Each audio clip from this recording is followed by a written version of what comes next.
हाय, एक बार फिर से स्टडी विद भैया में स्वागत है। फिर अगेन हम लोग डिस्कस करने वाले टॉप 5 क्वेश्चन, इस चैप्टर का टॉप 5 क्वेश्चन। यकीन मानिए इससे ज्यादा बाहर जाना बहुत मुश्किल है, गारंटी दे रहे हैं, ठीक है। तो बिना किसी वक्त गवाए क्वेश्चन आंसर डिस्कस करते हैं। तो बात करते हैं टॉप 5 का पहला क्वेश्चन क्या है, परंपरागत तथा गैर परंपरागत ऊर्जा के साधनों में अंतर स्पष्ट करें। ठीक है, पहला क्वेश्चन याद रखिए, ये सब बात कर चुके हैं चैप्टर में भी, अगर ना देखे तो जरूर जाके देखिएगा, ठीक है। हाँ, बुझा रहा ना। हाँ, तो देखिए परंपरागत मतलब क्या, वैसा ऊर्जा जो हम लोग बहुत साल से पहले से यूज करते आ रहे हैं, जैसे कोयला हो गया। परंपरागत ऊर्जा उसको कहते हैं जिसको हम लोग बहुत पहले से ही यूज करते आ रहे हैं, ठीक है। जबकि गैर परंपरागत उसको कहते हैं जो हाल फिलहाल में यूज कर रहे हैं। उदाहरण अगर बात करें परंपरागत का, जैसे कोयला हो गया, पेट्रोलियम हो गया, लकड़ी हो गया, ये सारा का सारा क्या आता है मेरा परंपरागत ऊर्जा में। गैर परंपरागत का बात करें तो सौर ऊर्जा हो गया, पवन ऊर्जा हो गया, ज्वारीय ऊर्जा हो गया, बायोगैस हो गया, ये सारा का सारा क्या किस में आता है मेरा गैर परंपरागत में आता है। समझ में आया। जो परंपरागत ऊर्जा होता है वो काफी हद तक एक तरह से सीमित होता है, ठीक है, यानी कि अनवीकरणीय संसाधन होता है। जैसे हम लोग बात करें कोयला का, तो कोयला क्या है, एक अनवीकरणीय संसाधन। पेट्रोलियम क्या है, एक अनवीकरणीय संसाधन है। यानी परंपरागत ऊर्जा मेरा अनवीकरणीय संसाधन के अंतर्गत भी आ सकता है, मतलब आता है।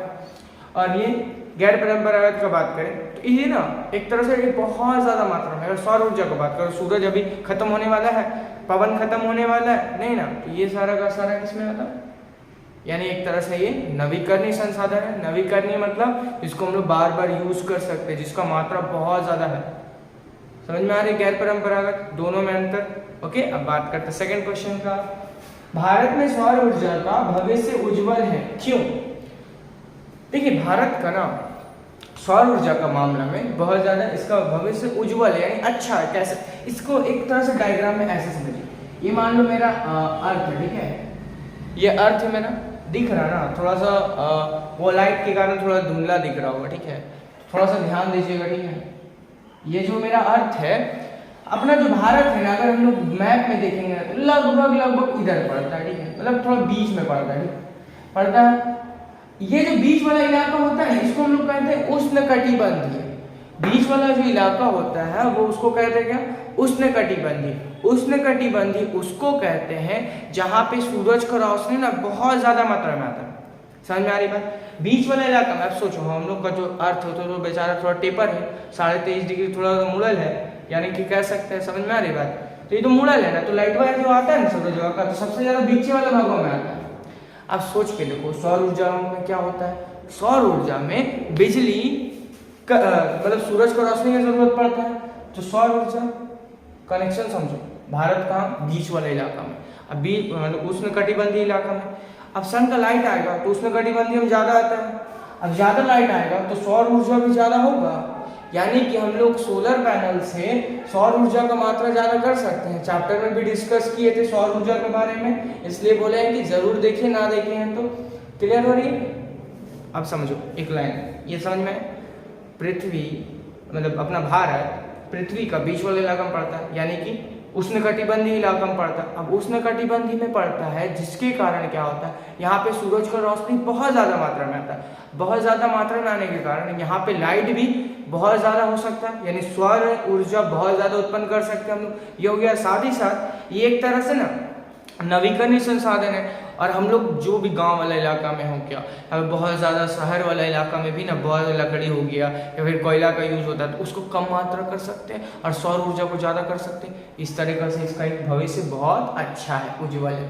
क्लियर है बात। अब बात करते हैं थर्ड क्वेश्चन का, ठीक है। लौह और अलौह खनिज में अंतर स्पष्ट करें। लौह खनिज उसको कहते हैं जिसमें लोहा पाया जाता है, अलौह खनिज उसको कहते हैं जिसमें लोहा मात्रा नहीं होता है। लौह खनिज में जैसे उदाहरण देख लीजिए आप, लौह हो गया, ठीक है, इसका एक उदाहरण हो गया। अलौह का बात करें तो अलौह में बहुत सारा आता है, आपका बॉक्साइट हो गया, तांबा हो गया, ये अलौह में आता है। चैप्टर में भी डिस्कस किए थे, ठीक है।